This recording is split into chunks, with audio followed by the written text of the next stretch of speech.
Hey everyone, ever stop to think about what it feels like to be you?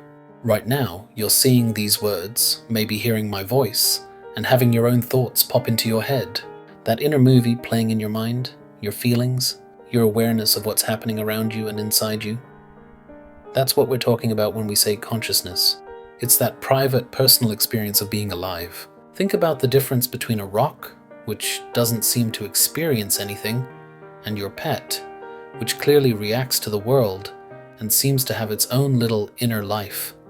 What's that difference? That's the mystery of consciousness we're going to explore. Scientists largely believe that our brains are the key to this inner experience. Imagine your brain as a super complex computer with billions of tiny connections. When you see a red apple, for example, different parts of your brain light up, processing the color, the shape, the smell, maybe even memories of eating apples.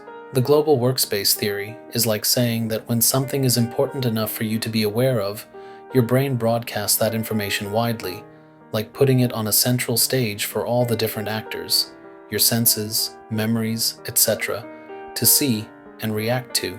Think of it like when everyone in a company gets an important email. The information is shared across the whole system.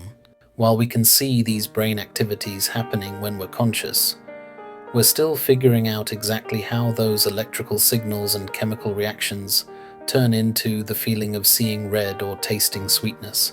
Now, here's a really out there idea some scientists have.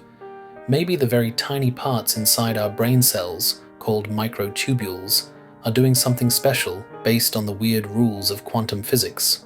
Quantum physics is the science of the super small, where things can be in multiple places at once or connected in spooky ways.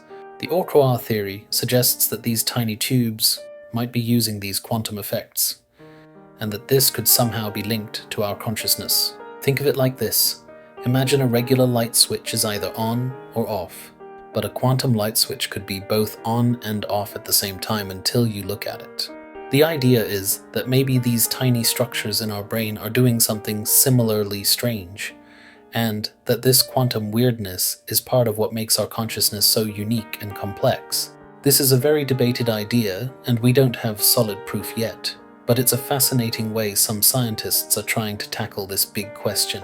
For thousands of years, spiritual traditions have also been exploring consciousness, often from a very different angle.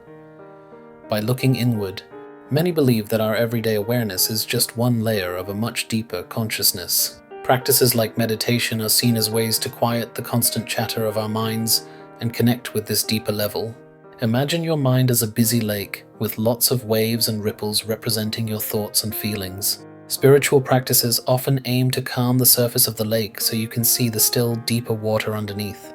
Some traditions even suggest that our individual consciousness is like a wave on a vast ocean of universal consciousness. While this isn't something you can measure in a lab, many people find these inner experiences to be very real and meaningful.